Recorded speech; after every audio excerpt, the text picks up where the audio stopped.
soyez le bienvenu à vous fidèles téléspectateurs. Le besoin est de vous informer, le besoin est que vous puissiez trouver des solutions à toutes les questions pendantes que vous nous avez envoyées, à ce que nous puissions aller vers ceux qui font l'actualité, ceux qui peuvent décrypter plutôt les grandes lignes d'actualité à répondre à toutes vos questions. Voilà pourquoi vous avez voulu à ce que nous puissions recevoir le président Willy Michiki qui fait l'actualité, un acteur politique majeur de notre pays. Il est là avec nous, président Willy Michiki, soyez le bienvenu.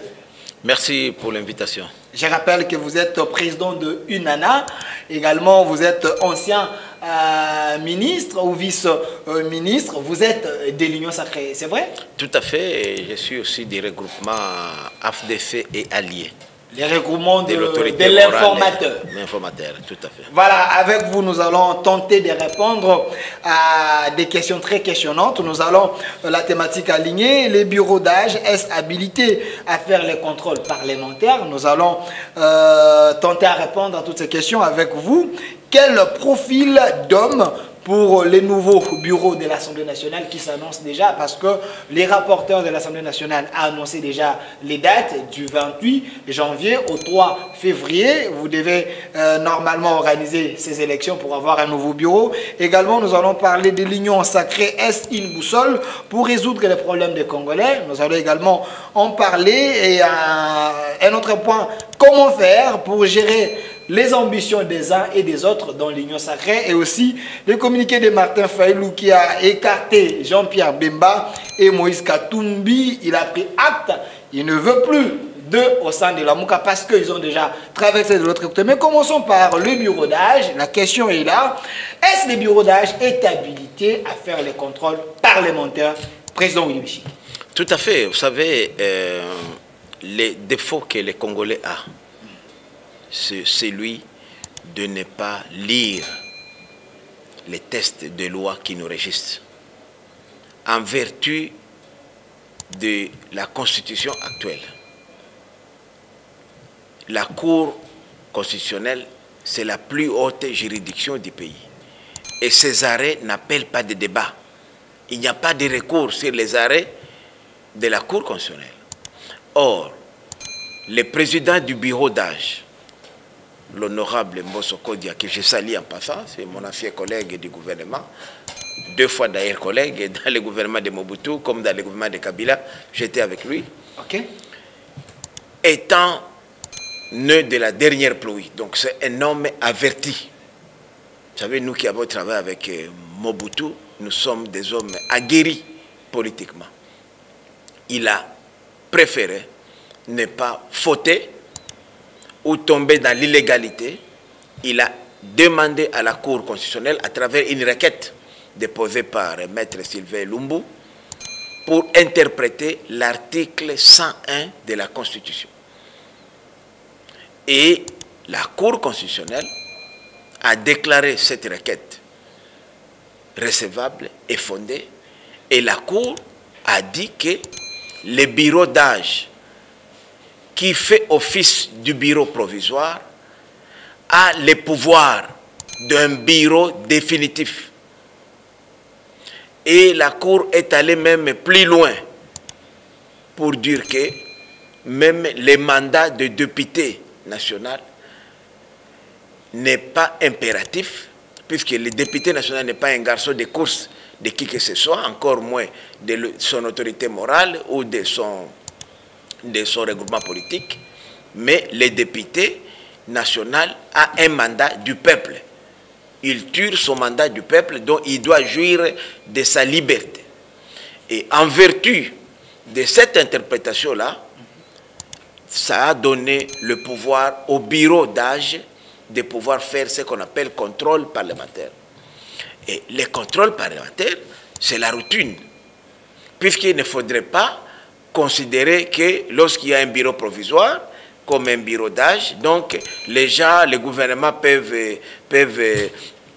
gérer les fonds de l'État d'une manière, je ne sais pas comment, puisque le bureau d'âge n'a pas le pouvoir de contrôler.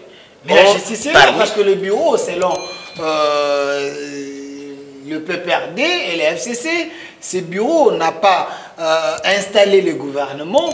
Comment ces bureaux peut faire le contrôle parlementaire, peut convoquer le Premier ministre, c'est donner trop de pouvoir à ces bureaux. Mais il y a les principes de continuité des affaires de l'État. Comme je l'ai dit ici, à travers cet arrêt 1354 de la Cour constitutionnelle, le bureau d'âge agit comme un bureau définitif. Puisque c'est le président du bureau d'âge, l'arrêt 1453. 53 plutôt. Okay. C'est lui actuellement qui est le président de l'Assemblée nationale. Le président Mbosoko, c'est lui le président de l'Assemblée. Si aujourd'hui on invite le président des assemblées nationales, par exemple à la francophonie, n'importe où, c'est lui qui va se présenter. Il n'y a pas d'autre. Donc, il jouit de tout l'impérium qui revient au président de l'Assemblée nationale. Mais avec une mission précise quand même, président. Non, parmi une mission d'organiser les élections, de donner à l'Assemblée nationale un bureau définitif, pas une mission d'aller faire le contrôle. Il y a des missions en aval et des missions en amont. C'est vrai que l'objectif principal du bureau provisoire au bureau d'âge, c'est de mettre en place un bureau définitif. Mais pendant ce temps-là, le bureau d'âge expédie les affaires courantes. Et parmi les affaires courantes, il y a le contrôle parlementaire. Puisque le contrôle parlementaire est l'une des missions qui revient sur le plan constitutionnel à l'Assemblée nationale. Selon vous, entre l'installation du nouveau bureau et le contrôle parlementaire, quelle est la mission la plus préoccupante du bureau d'âge? Toutes les deux missions sont importantes. C'est vrai que puisque pour asseoir un bureau définitif, il y a un processus. Il faut déposer les candidatures, mais pendant ce temps-là, le pays est géré. Il ne faudrait pas qu'à l'installation du bureau définitif, qu'on retrouve la caisse du trésor public vide. Donc c'est comme ça. Vous craignez que les caisses de l'État c'est possible. Bien sûr, c'est possible. C'est possible. C'est comme ça que lorsqu'on a constaté qu'il y avait des signaux alarmants, il fallait absolument faire le contrôle parlementaire. Puisque c'est une des missions qui revient à l'Assemblée nationale. Donc je ne vois pas, moi, pourquoi les gens sont agités lorsqu'on parle de contrôle parlementaire. Ils se reprochent de quoi? En suivant... Et ce n'est pas la première fois qu'une telle mission est organisée. Et c'est surtout qu'il y a l'arrêt 1453 qui a donné ce pouvoir-là au bureau d'âge, qui fait office du bureau provisoire. Ferdinand Kambere et d'autres cadres du FCC qui pensent que ce bureau est un bureau qui prend les injonctions de la part du nouveau pouvoir. Selon eux, un pouvoir qui s'illustre dans la dictature. Bon, peut-être les amis ne connaissent même pas le principe sacro-saint de séparation du pouvoir. Le législatif est un pouvoir tout à fait indépendant de l'exécutif. Je vois mal comment l'exécutif donnerait les injonctions au législatif ou même au judiciaire. Donc, je ne vois pas. Et puis, le bureau d'âge n'a pas été mis en place par l'exécutif. Le bureau d'âge est l'émanation de l'Assemblée nationale. Mais vous connaissez le rouage, hein, avant que ces bureaux soient installés. Non, mais... Vous connaissez tout ce qui s'est passé. Non, hein. non, il y a à boire et à manger, hein, selon les autres. Oui, ça dit le problème, il faut apporter des preuves. Vous savez, le problème, c'est que les gens sont habitués à raconter n'importe quoi. Moi, je suis un homme d'État, je suis juriste de formation, je n'aime pas trop les faits bernier dans des suppositions ou de citer des choses qui n'ont pas de fondement réel. Moi, je voudrais qu'on nous apporte de preuves selon lesquelles ce bureau d'âge, par exemple, serait sous la coupe du président de la République, puisque c'est à lui à qui on fait allusion. Or, le président de la République, est-ce que c'est lui qui a influé pour que les doyens d'âge soient en Bosso, pour que les Benjamin soient à Boussa et à Minata? Non, le président n'a rien fait. C'est ça le constat. C'est ça le constat qui s'est dégagé. Selon les PPRD, il fallait commencer à envoyer d'abord l'IGF à ces bureaux d'âge de faire la mission, parce que vu les sommes, disons le montant que ces bureaux avaient demandé, il y a eu des dossiers un peu sombres. Là, ça ne vous intéresse pas, mais concernant le contrôle parlementaire, là, vous vous pointez... Mais ce qui nous étonne sincèrement, c'est que les pratiques que nous avons décriées avec l'ancien bureau de Mabunda, les amis qui ont bénéficié de ça, ils croient que tous les autres bureaux font la même chose. Rappelez-vous, que pour convoquer une session extraordinaire, donc pour convoquer le congrès de 24 heures, Mabunda demandait un montant de 7 millions de dollars. C'est la révélation de Jean-Marc Aboun, mais ça n'a jamais été prouvé. 7 millions de dollars. Oui, bon, ce sont des allégations, mais on a vérifié au trésor, au budget, c'était 7 millions. Évidemment, ils ont ventilé les montants pour un jour. Donc, pour une session extraordinaire de 30 jours, ils demanderaient 210 millions de dollars. Mais aujourd'hui, modeste que ce bureau d'âge n'a demandé que 12 millions. Et en plus, n'a demandé que 12 millions au lieu de 210 millions pour un mois. Est-ce que vous vous mettez à la place de la population? Les sommes, le montant que vous citez du moment que les enseignants souffrent, hein? Il y a les impayés. Mais pour un mois, vous demandez des sommes comme ça. Les gens risquent de payer les crises à la maison. Il ne faudrait pas faire vraiment de la politicaille, je vais l'appeler ainsi, puisque chaque institution a son budget. Ok. Les 12 millions, ce ne sont pas des 12 millions qu'on va prendre d'ailleurs. L'Assemblée nationale a son budget. Les enseignants, ils ont leur budget. Tout le secteur a son budget propre. Les 12 millions étaient déjà prévus dans le budget de l'Assemblée nationale. Vous savez que dans les 12 millions, il y a les salaires des députés, il y a leurs primes, c'est leur argent. Donc ce n'est pas l'invention de Mbosso. Non, ce n'est pas Mbosso qui a inventé ça. C'est ce qu'il faut expliquer aux gens, que ce n'est pas que... Mais aujourd'hui, vous savez, les enseignants touchent combien? Entre nous. Les valeurs, seulement pour les enseignants, ils sont nombreux. Et lorsqu'ils sont nombreux, lorsqu'on voit l'enveloppe salariale aujourd'hui, qui est affectée au secteur de l'enseignement, ce sont des milliards en francs congolais, de centaines de milliards. Mais puisqu'ils sont nombreux, on ne sent pas les coûts. Mais chaque institution a son budget. Donc, si c'était un montant qui ne relevait pas du budget de l'Assemblée nationale, même moi, je serais le premier à critiquer. Mais c'était déjà prévu depuis longtemps. Même si Mabunda était là aujourd'hui, évidemment, elle est un peu plus gourmande, elle demanderait peut-être 5 fois plus. Mais vous avez dans les budgets. Il y a eu des révélations de Koko Nyanga concernant la gestion de ce nouveau bureau, mais ce n'est pas notre sujet d'aujourd'hui. Parlons de la motion contre le Premier ministre. Pensez-vous que le Premier ministre peut s'en sortir devant ces dilemmes, devant cette motion de censure? Non, je crois que mon frère aîné, collègue Ilunga Ilunkamba, appartient au passé. Comment ça? Et ça me fait très mal. Quelqu'un de son âge, de 3e âge, il doit d'abord être animé par le sens d'honneur. Vous savez, il n'y a rien qui équivaut l'honneur.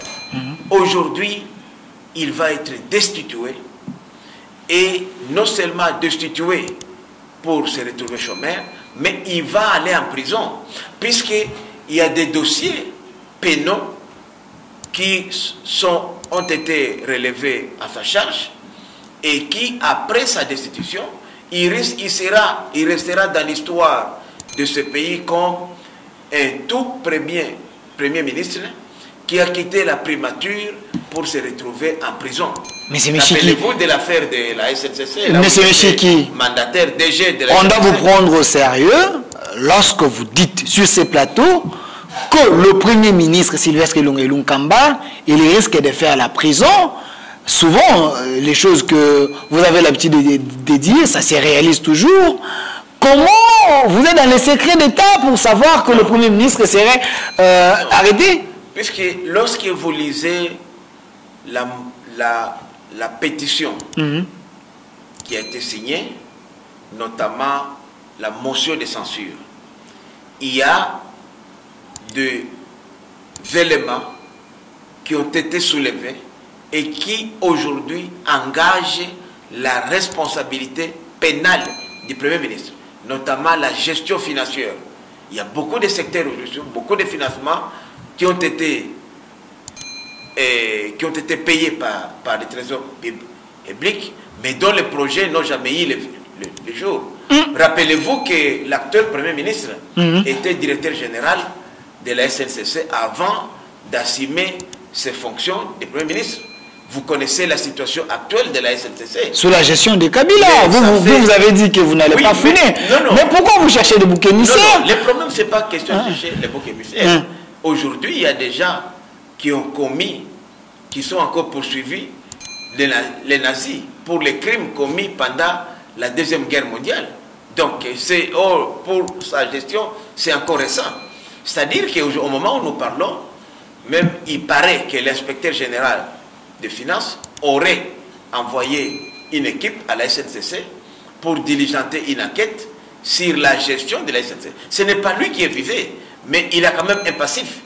Rappelez-vous qu'il n'y a pas longtemps, j'avais lu, moi, dans les réseaux sociaux, qu'il aurait antidaté un décret nommant le personnel de son cabinet, puisqu'il savait qu'il était partant et qu'il fallait vite fait pour qu'il puisse bénéficier de certaines indemnités de sortie.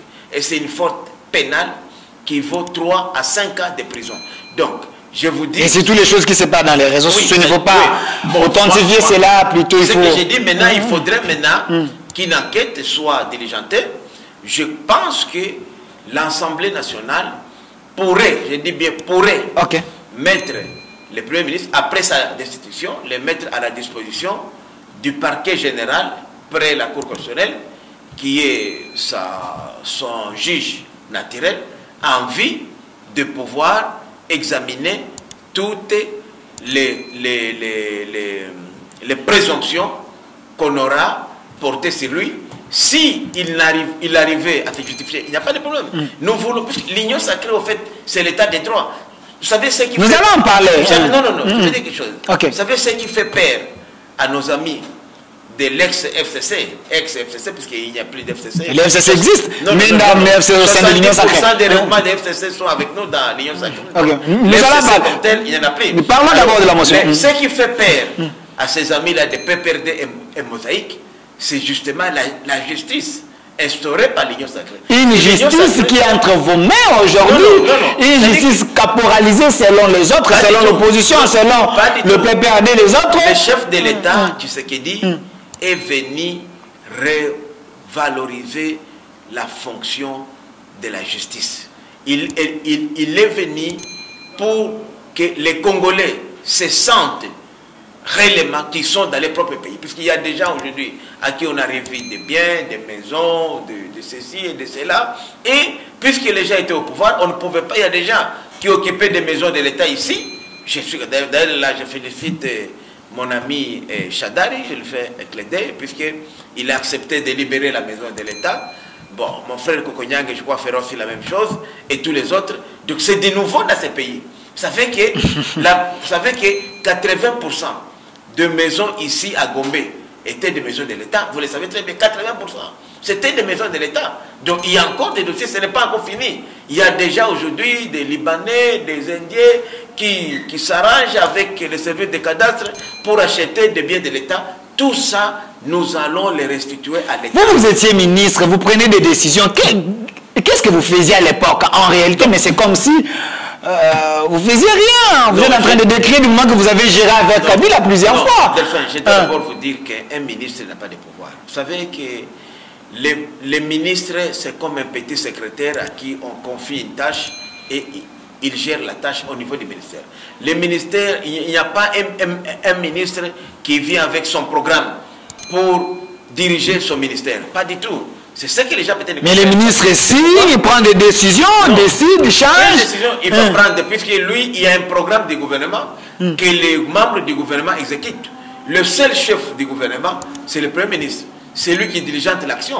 Et c'est lui qui conçoit les programmes, c'est le chef de l'État. Et il met ces programmes à la disposition du Premier ministre. Donc il n'y a pas un ministre qui viendrait, moi je suis ministre du budget ou des finances ou de l'environnement, je vais appliquer mon programme à moi, non. Donc vous regrettez d'avoir été ministre sous la gestion de Kabila? Non. Parce que vous dites que non, vous étiez juste... J'étais ministre dans le gouvernement de Kabila, c'était un gouvernement de coalition, évidemment, je n'étais pas de sa famille politique, mais je vous dis, les pouvoirs étaient limités. Même là... Mais India nous a dit que vous étiez du FCC, hein? Non, je n'ai jamais été ni de FCC, ni je l'ai dit devant India, il était confondu. Dans les réunions, je n'ai jamais mis pied là-bas. Et je ne me vois pas, moi, Willy Michiki, adhéré dans la majorité présidentielle de l'époque, FCC encore aujourd'hui. Ils m'ont même fait l'offre de 100 000 $ pour adhérer dans le FCC et être leur candidat. Et quand donc vous avez tenté, vous avez refusé? Oui, ils ne voulaient pas. Quand ils ont appris que j'étais entré dans la MOCA, ils m'ont fait l'offre. Et je peux citer les noms des gens qui m'ont appelé pour signer seulement l'adhésion dans l'FCC et avoir 100 000 $. On sait que vous n'avez pas la langue dans votre poche. C'était pour moi, pas même pour mon parti. Mais j'ai refusé par question, parce que c'est question d'honneur. Donc les autres, c'est pour ça que j'ai dit que les autres ont accepté cet argent. Bien sûr. Ceux qui ont adhéré au FCC. Non, vous n'allez qu'à aller voir aujourd'hui sur la liste de CENI. Vous verrez tous ceux qui ont été avec eux, qui ont été candidats du FCC et qui essaient de revenir aujourd'hui chez nous. Moi, j'ai opté pour la MOCA par conviction. C'est comme ça que je ne me gêne pas de dire que j'ai bâti campagne pour Martin Fayulu. C'était par conviction. Voilà. Par conviction. Monsieur Willy Michiki, mais on sent un acharnement. Quelqu'un m'avait dit, il vous a suivi dans l'émission que j'avais fait avec vous, et il me dit, mais pourquoi Willy Michiki a la haine contre le Premier ministre? Est-ce qu'il ne voit pas d'abord son âge? C'est le vieux sage qui est bien géré. Est-ce que vous avez un problème personnel avec le Premier ministre Ilunga Ilunkamba? Pas du tout. D'ailleurs, j'ai beaucoup d'estime pour le Premier ministre Ilunga Ilunkamba, non seulement qui est mon aîné sur le plan académique, mais qui est aussi mon aîné d'âge.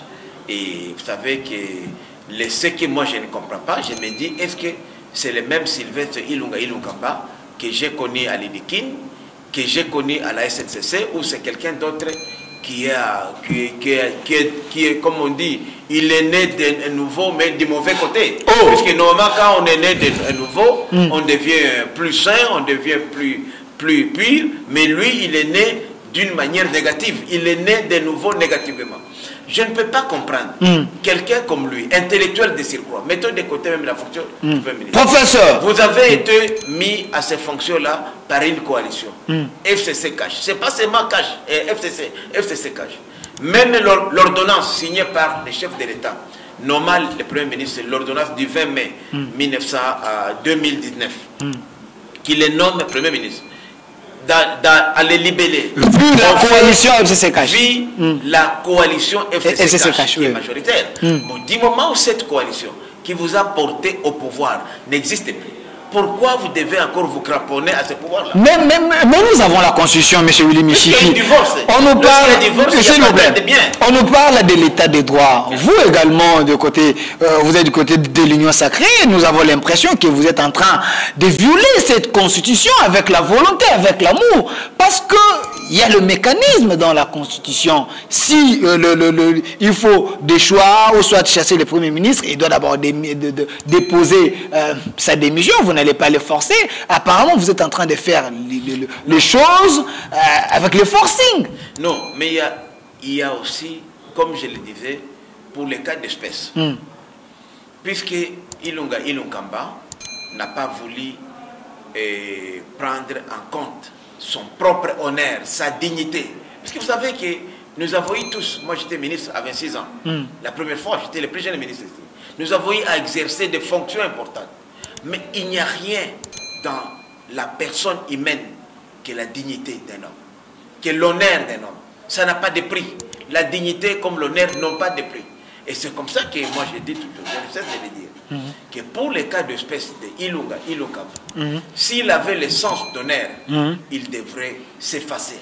S'effacer puisque à son âge même, c'est un âge où on veut laisser les empreintes dans l'histoire. Et aujourd'hui, les empreintes qu'il aura restées, ça sera d'être un Premier ministre dictateur qui n'a pas voulu sortir par la grande porte et sortir par la petite fenêtre. Et là, ce qui est encore, d'ailleurs moi j'ai dit, le président Tshisekedi, sérieusement, c'est un homme aimable et très respectueux même des gens, puisqu'il pouvait même utiliser un des principes du droit administratif congolais, qui dit que lorsque quelqu'un a commis un acte, c'est-à-dire que vous nommez quelqu'un, et vous vous rendez compte que cet acte-là n'a pas été correct, donc vous avez été induit en erreur, vous pouvez retirer l'acte. Donc le président de la République aujourd'hui sans révoquer, puisque la Constitution ne parle pas de révocation, sans pour autant révoquer, il peut reporter l'ordonnance normale du Premier ministre. Rappelez-vous. Mais il y a les conséquences, M. Willy. Vous m'avez parlé si vous êtes juriste. Non, je vais citer par là.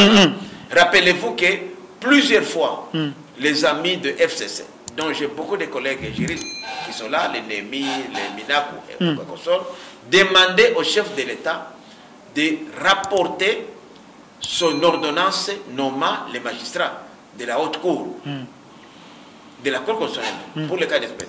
Rappelez-vous, c'est pour dire que c'est possible. Donc, s'il peut rapporter l'ordonnance nommant le juge de la cour constitutionnelle, il peut aussi rapporter l'ordonnance nommant le Premier ministre. Est-ce que vous voyez les conséquences qui peuvent s'en suivre, M. Willy Michiki? Si le chef de l'État retire l'ordonnance nommant Sylvestre Ilunga Kamba, ce qui veut dire tous les gouvernements aussi tombent. Absolument, et tous les actes que les ministres ont posés sous la gestion de Sylvestre Ilunga Kamba, tous ces actes vont tomber. Mais donc nous revenons à l'état initial. Vous voyez les conséquences? Est-ce que vous conseillez bien le chef de l'État? Le droit, il y a aussi un côté flou du droit. Vous savez, la loi, elle est dure, mais c'est la loi.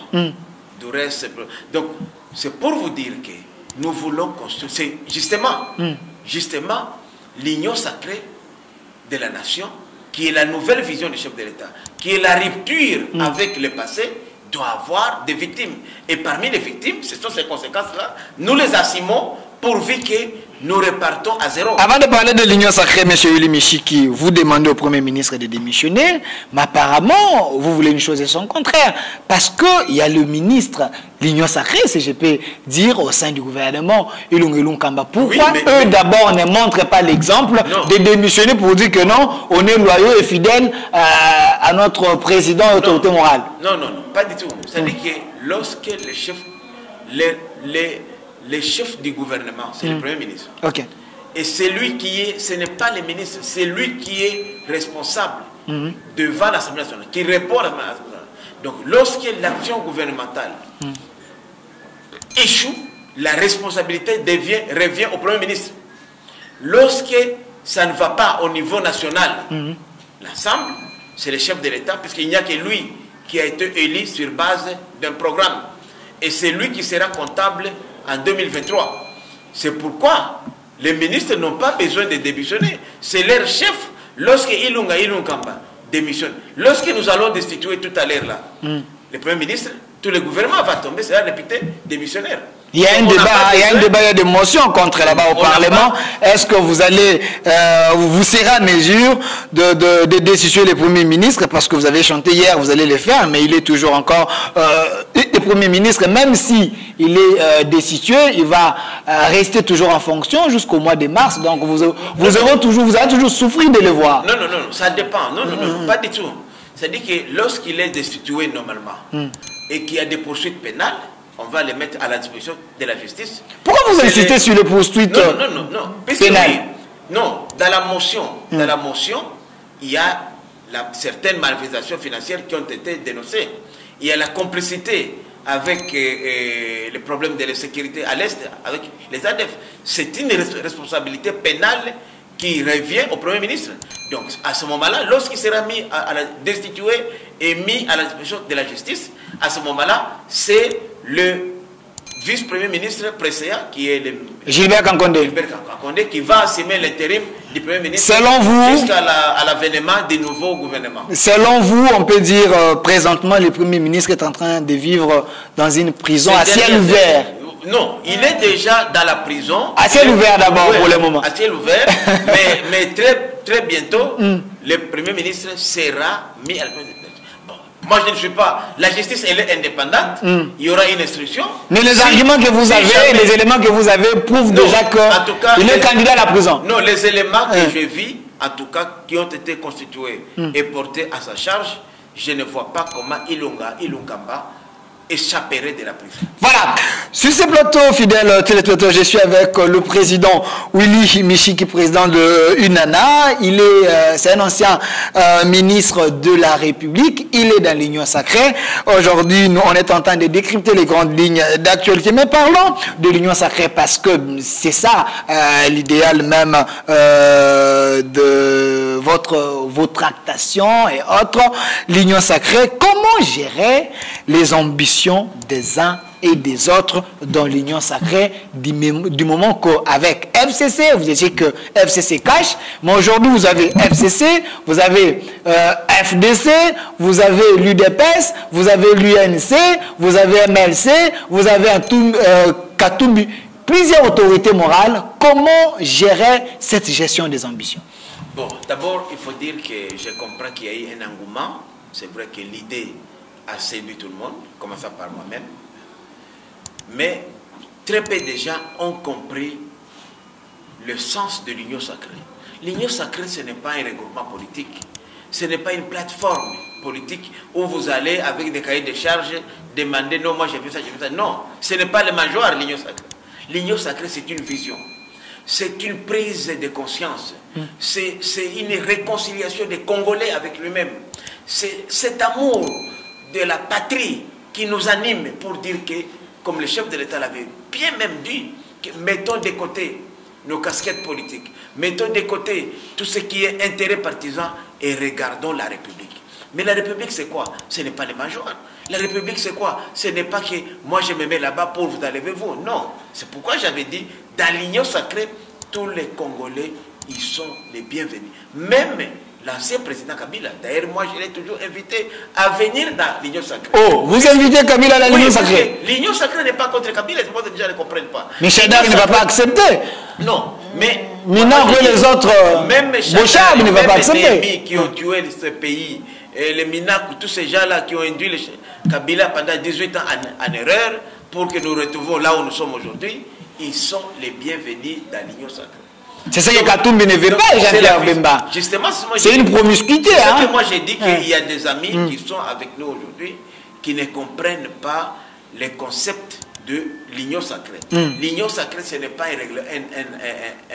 une organisation où on va se régler les comptes. Non. C'est une coalition gouvernementale. Non, la coalition gouvernementale vient après. Mais d'abord, c'est une vision. Vous adhérez à la vision.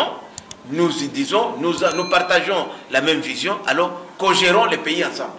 C'est ça même le problème que vous avez constaté récemment. Il y a des collègues qui sont allés voir le chef de l'État avec des cahiers de charges. Non, les chefs de l'État... Vous parlez de l'Assemblée pour la République? Oui, c'est-à-dire que là, si vous avez des cahiers de charges, là maintenant c'est la deuxième étape où nous sommes maintenant. L'étape de l'informateur. Vous amenez maintenant vos cahiers de charges auprès de l'informateur. Parce que là, nous voulons faire une coalition gouvernementale. Et là, c'est l'informateur qui a la mission, entre autres, d'identifier la majorité parlementaire. Et comme on doit former un gouvernement, c'est à lui maintenant d'identifier ça, de présenter au chef de l'État pour que le Premier ministre qui sera nommé, dans le formateur du gouvernement, puisse prendre en compte les différents cahiers de charges, les différents cahiers de charges de partenaires, des sociétaires de l'Union sacrée. Mais à ce stade ici, nous ne pouvons pas dire que moi j'adhère à l'Union sacrée, je veux ça. Non, c'est taper à la mauvaise porte. C'est moi j'ai dit, et c'est important que les gens comprennent que s'ils viennent avec l'idée de mangeoire, des cahiers de charges, moi je vais être où? J'étais ministre, je vais conserver. L'union sacrée ne va pas atteindre ses objectifs. Monsieur Willy Michiki, à l'amour du Congo. Monsieur Willy Michiki, j'ai suivi un cadre du MLC. Il dit apparemment les gens ne comprennent pas pourquoi on fait la politique. Pourquoi vous faites la politique? La politique, on l'a fait pour conquérir le pouvoir. Alors, mais vous si on vient dans l'union sacrée, si on vient dans l'union sacrée avec un cahier de charges, moyennant la force politique, on s'est dit, on a plus de députés, on veut tel poste, c'est parce que nous voulons conquérir le pouvoir. En quoi c'est mal? Mais pour conquérir le pouvoir, il faut aller aux élections. Moi, je suis fier aujourd'hui. Ils ont déjà les députés. Katoumi a 70 députés. Mais c'est ça, moi, alors, il peut demander des postes. Non, d'abord, Katoumi n'a pas 70 députés. Je peux vous dire, je peux vous corriger. Non, l'ensemble, en général. Non, même dans l'ensemble. Vous savez, Le problème des Congolais, vous ne lisez même pas. Allez à la CENI. D'abord, il n'y a pas eu ensemble comme organisation à la CENI. Les organisations qui se déclarent ou réclament être proches à Moïse Katumbi, c'est 4 organisations. AMK, AR, Alternative pour la République, qui est vraiment sa vraie organisation. Il y a les G7 et les MS. Les 4 organisations ont 60 députés exactement. Allez à la CENI, puisque... Selon Moïse Nzangi, je vous cite la source, il dit, ils ont 70 députés. Moi, je vous renvoie à la CENI. Ok, je vais vérifier. Vous savez, le problème de connaître, allez www.ceni.cd, regardez les députés. C'est comme les PPRD. Quand vous demandez à Chadar, ils vous disent PPRD a 117 députés. Mais à la CENI, PPRD est allié Noï qui est 52 députés. AFDCA, deuxième force, 41 députés. UDPS, troisième force, 32 députés. C'est ça la vérité. MLC, 17 députés. Donc, quand les gens vous racontent des salades, moi je m'excuse beaucoup. Moi, je suis un homme d'État. Je parle des faits. Je ne vais pas raconter des salades. En quoi c'est mal lorsqu'on vient de l'Union sacrée avec notre appui, la force? On dit ça va, nous avons tant de députés, nous voulons tel poste et tel poste, vous diabolisez les autres. Non, moi je ne disconfie pas. Moi j'ai dit, ce débat-là, ce n'est pas amené au chef de l'État.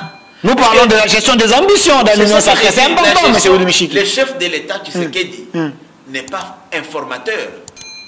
C'est pourquoi le chef de l'État a désigné un informateur pour faire ce travail-là. Mais M. Bach a déjà une tâche très difficile. C'est ce que je vous dis maintenant. Le refus du PPRD, je ne sais pas, il va faire comment, parce que le PPRD a refusé d'abord d'aller le voir. D'abord, le rôle de l'informateur, c'est quoi? Le rôle de l'informateur, c'est d'identifier la majorité au sein des organisations politiques qui ont répondu au rendez-vous électoral de 2018. Ok. Et là, comme je vous dis, il n'y a pas eu CACH, il n'y a pas eu FCC, il n'y a pas eu Ensemble, il n'y a pas eu tout ça. Donc l'informateur doit recevoir ces regroupements-là. Par exemple, pour le cas de l'Ensemble, entre guillemets, c'est eux qui se disent ensemble. Mais nous, l'informateur doit regarder chaque regroupement d'une manière indépendante et autonome. AMK, AR et G7. Si et plus tard ils disent nous voulons faire la coalition, ça c'est leur problème. Comme aussi alliés peut prendre AAB, peut prendre ADRP pour faire encore un grand. Ce sont des alliances qui peuvent se faire et se refaire et se défendre. Les alliances se font et se défendent. Donc c'est pourquoi moi je voudrais dire ceci, qu'à ce stade ici, les cahiers de charges ne peuvent être présentés qu'à l'informateur. C'est l'informateur qui les amènera au chef de l'État dans son rapport final. Mais allez voir le chef de l'État, dire que moi je vais adhérer dans l'Union sacrée. Tu sais qu'est-ce que vous me donnez? Moi je crois que c'est frapper à la mauvaise porte et mettre la charrue. L'informateur constate où se trouve la majorité. Oui. Mais c'est lui qui décide sur le partage des postes, c'est les garants de la nation. Selon les gens qui amènent les cahiers des charges pour dire que non, c'est le chef de l'État qui va veiller sur tout ça pour que l'intérêt de chaque regroupement soit respecté. Ce n'est pas l'informateur selon les autres. Attention, on risque d'induire les téléspectatrices et téléspectateurs qui nous suivent en erreur. Ok. Je vais expliquer comment. Aidez-nous. Voilà. Le président de la République, en vertu de l'article 78, alinéa 2 de la Constitution, il constate qu'il n'y a aucun parti politique ou regroupement et a pris part au rendez-vous électoral de 2018 qui a eu la majorité absolue à l'Assemblée nationale, soit 251 députés nationaux. Qu'est-ce qu'il dit? Il désigne un informateur pour identifier une nouvelle coalition. La coalition signifie quoi? La coalition s'est faite par rapport aux organisations qui ont pris part à ce rendez-vous électoral. Lorsqu'il il identifie cette majorité-là, il la compose, il prend les gens, vous êtes nous pouvons aller avec tel, tel. Ou même, il peut même leur proposer. Pourquoi vous et vous et vous et vous là-bas, vous ne pouvez pas vous mettre ensemble pour constituer la majorité et avoir 251 députés? Ils disent oui, il amène la proposition dans son rapport au chef de l'État. Et le chef de l'État maintenant, avec la proposition toujours de l'informateur, il regarde qui peut être Premier ministre. C'est le Premier ministre qui forme le gouvernement. Le président de la République forme nomme le Premier ministre issus de ces regroupements-là majoritaires. Lorsque le Premier ministre est nommé, c'est lui maintenant qui commence les consultations. Lorsqu'il finit ses consultations pour former le gouvernement, il va voir le chef de l'État. Et il va voir le chef de l'État pourquoi? Pas pour que le chef de l'État lui dise « mais tel ministre, tel... » Non, pour que le chef de l'État, en vertu de l'article 69 de la Constitution, qui fait de lui garant du bon fonctionnement des institutions, il peut voir maintenant les équilibres. Le chef de l'État, il va voir, est-ce que le Katanga est là? Est-ce que Lualaba est là? Non, Lualaba est là. Est-ce que Congo central est là? Telle province, puisque la Constitution parle, il faudrait que dans le gouvernement, on puisse avoir un équilibre. Que tous les Congolais et Congolaises se retrouvent dans le gouvernement et voir si toutes les tendances sont là. Ça, c'est le chef de l'État veille sur cet équilibre-là. Il veille aussi sur l'équilibre, par exemple, la représentation féminine. Il ne faut pas avoir un gouvernement où il n'y a que des hommes. Il faut qu'il y ait aussi des femmes à un quota raisonnable. Donc ça, c'est le rôle du chef de l'État pour rassurer qu'il y a un équilibre. Mais c'est lui qui forme le gouvernement, c'est le Premier ministre. Mais les rapports sur lesquels on va se baser, c'est les rapports de l'informateur. C'est comme ça que les cahiers de charges, les ambitions seront déposés à l'informateur qui les présentera au chef de l'État. Voilà comment le gouvernement est nommé. Ce n'est pas le chef de l'État lui qui décide, je nomme. Non, évidemment. L'ordonnance sera signée par le chef de l'État, mais sur base des rapports qui ont été présentés par l'informateur et les propositions qui lui seront faites par le Premier ministre qui sera le formateur du gouvernement. Merci M. Willy Michiki. Donc vous avez compris ses explications. En réalité, lui il a expliqué. Si vous estimez qu'il n'a pas dit la vérité, vous pouvez demander une émission comme droit des réponses. Nous allons vous recevoir. Voilà, même pour un débat, il est disponible. Voilà. Sans sujet tabou. Merci. Parlons d'un communiqué qui vient de tomber. Apparemment, vous avez infiltré la Mouka parce que vous, Jean-Pierre Bemba et Moïse Katumbi, aujourd'hui, vous vous retrouvez dans l'Union sacrée. Vous avez trahi Martin Fayulu. Il a fait un communiqué de mettre dehors les gens qui ont traversé de l'autre côté. Pourquoi vous êtes dans l'Union sacrée? Bon, d'abord, moi, personnellement, j'étais dans la Mouka comme tous les autres. Mais par conviction personnelle, j'ai préféré continuer mon combat dans l'AFDC allié, qui m'a toujours séduit. J'ai toujours aimé les combats menés par Modeste Bahati. Et je rappelle ici en passant que tout en étant dans la Mouka, dans la conférence des présidents de la Mouka, le présidium m'avait autorisé à battre campagne pour Modeste Bahati au Sénat, puisqu'il était victime d'une injustice. Ce n'est pas normal que la deuxième force du FCC ne puisse pas occuper une institution. Pour les cas d'espèce, Martin, comme Bemba, comme les autres, que j'ai laissés dans la Mouka, ont les mêmes pouvoirs. Et être coordonnateur du présidium ne lui donne pas le pouvoir de chasser les gens.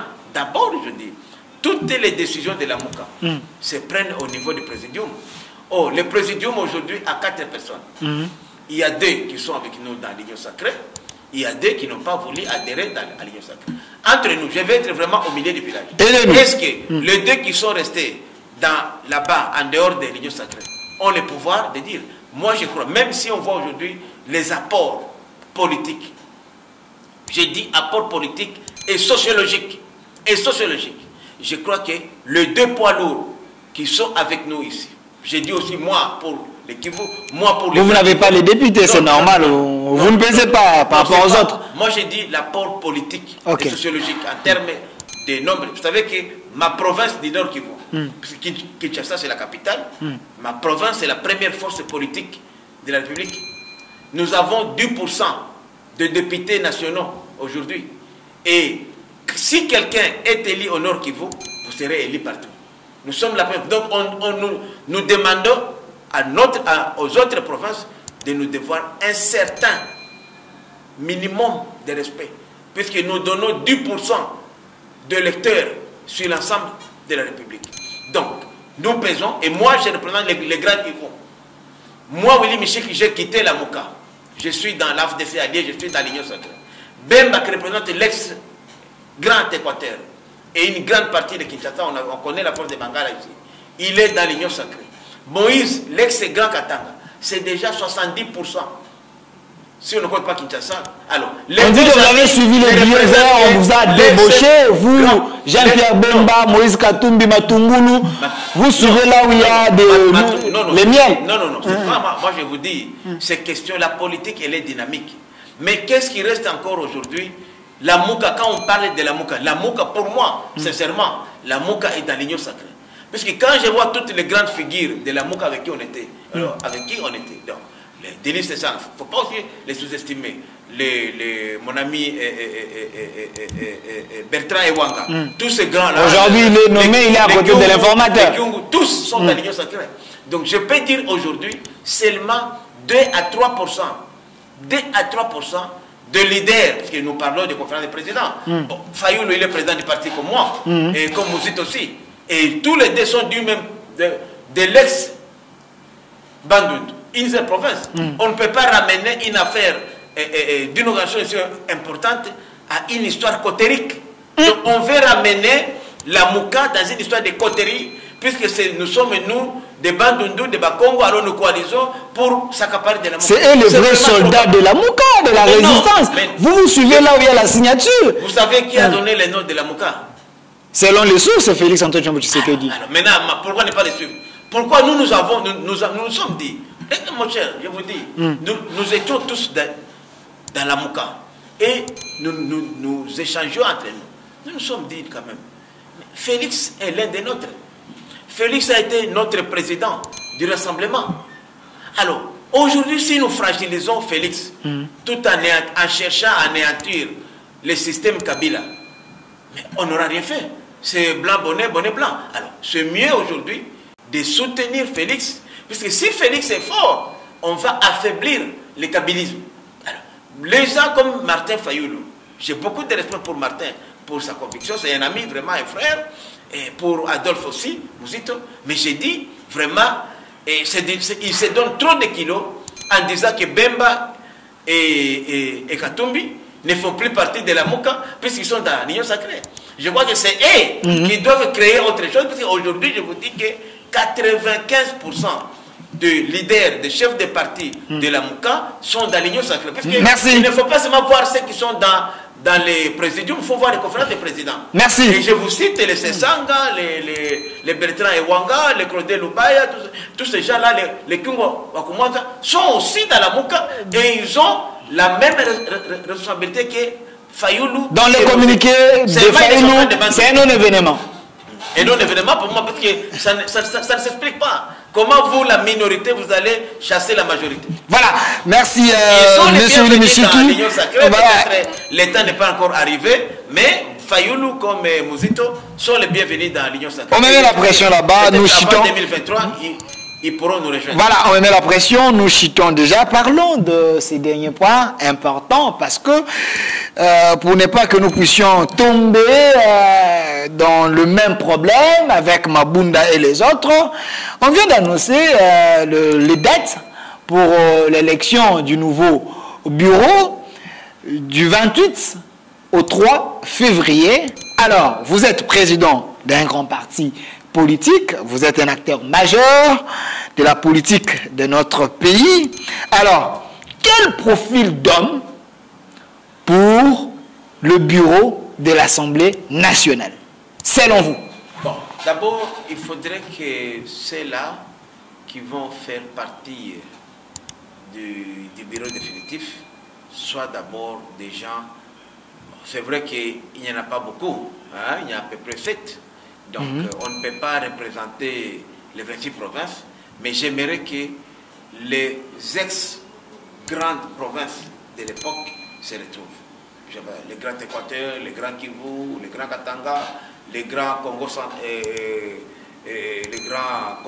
central, donc Bandundu et Équateur, Kinshasa, les grands Kasaï, ça c'est d'abord la première chose. Deuxième chose, il faudrait que, puisque au niveau du bureau c'est le président, nous avons constaté que la présidente du bureau était devenue une fille de course de Chadari, de Némi. Janine Mabunda était devenue une fille de course. Oui, C'est fort quand même, retirez s'il vous plaît quand même. Je pèse bien les mots, donc on ne la sentait pas s'imposer.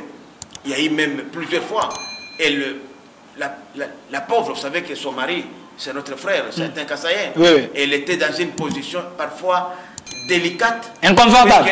Puisqu'on voulait même l'opposer à sa belle famille. Pour des intérêts politiques. Et ce n'est pas elle. Donc elle est innocente, je peux dire, elle est victime. Donc elle était devenue comme quelqu'un qui n'avait pas le réel pouvoir. Et ce n'est pas Kabila qui l'instrumentalisait. Ce sont des hommes, moi j'ai fait les notes, pratiquement, Chadari, Némi et Minakou. Surtout Chadar ennemi. Vous les indexez pour rien. On avait suivi l'audio de Mende qui disait j'ai été convoqué par notre autorité morale pour donner les explications, pour dire qu'il n'y avait pas que Némi et Chadar. Le cas de Mende est différent. Donc nous voulons... Donc l'autorité morale lui-même convoquée. Oui, il peut, mais souvent c'est un ennemi qui convoque au nom de Kabila à l'époque. Je connais les pratiques de ces amis-là. Ce que je voudrais dire ici, c'est que nous voulons un président qui a une certaine autorité. Nous voulons un président qui jouit d'une certaine indépendance. Parce que vous savez, lorsque vous devenez président de l'Assemblée nationale, vous n'appartenez plus à votre parti politique ou à votre regroupement. Vous êtes les représentants de tous les députés nationaux. Donc ça doit être quelqu'un qui est au-dessus de la mêlée. Ça doit être quelqu'un qui n'est pas conflictuel. Ça doit être un homme ou une femme qui a de l'expérience. Puisque vous savez, gérer 499 députés, ce n'est pas facile. Il faut avoir vraiment une certaine autorité. Et vous savez très bien que le président de l'Assemblée nationale, c'est la deuxième personnalité du pays sur le plan hiérarchique. Donc ça ne doit pas être n'importe qui à qui on peut confier ces hautes fonctions de la République. Donc moi, je ne vais pas citer de noms de gens.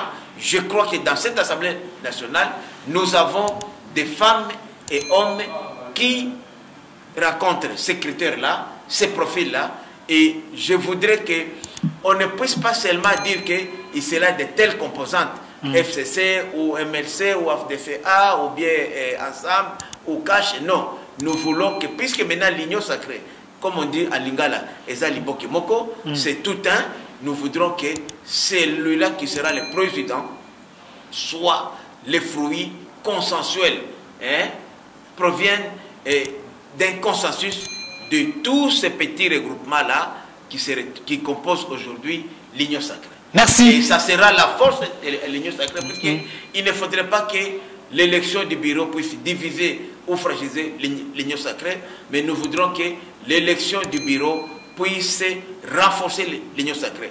Et tous ceux-là qui vont se retrouver avec des postes dans l'union sacrée cèdent les autres postes aux autres composantes dans les gouvernements, puisque bientôt aussi nous prendrons le Sénat, où on fera la même chose aussi au Sénat. Merci, Président Willy Michik. C'est également votre mot de la fin, mais regardez cette caméra, je vous donne 10 secondes.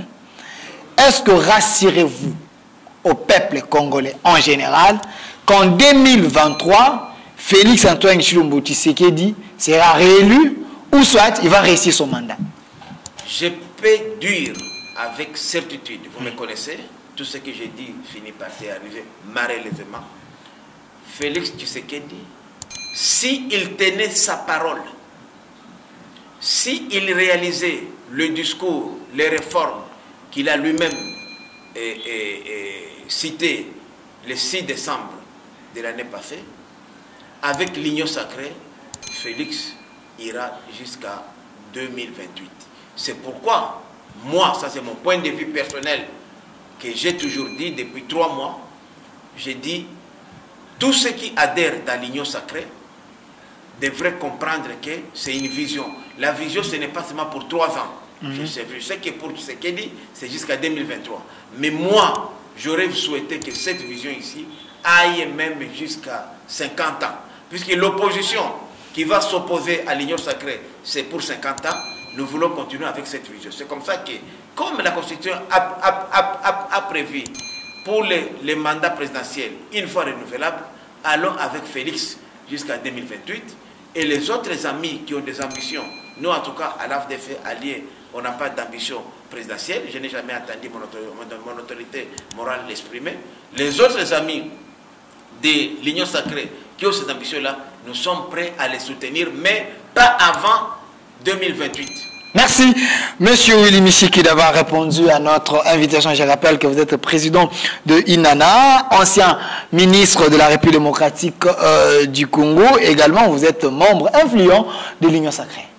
Merci pour l'invitation. Voilà, avec Monsieur Willy Michiki, on a essayé un peu de décrypter les grandes lignes d'actualité. Les premiers points, on a parlé de le bureau d'âge, est-ce habilité à faire les contrôles parlementaires. Également, en deuxième lieu, on a parlé de quel profil pour le bureau de l'Assemblée nationale. Également, nous avons parlé de comment gérer la gestion des ambitions des uns et des autres. On a aussi parlé de communiqué de Martin Fayulu qui ne veut plus de Moïse Katumbi et Jean-Pierre Bemba au sein de la MOCA également. On a parlé de l'élection de bureau définitif de l'Assemblée nationale. Notre invité, c'était M. Willy Michiki. Restez fidèles à nos programmes. J'ai dit un grand merci à l'équipe qui a concouru à cette émission, à ce que cette émission soit vraiment réalisée. Merci à vous.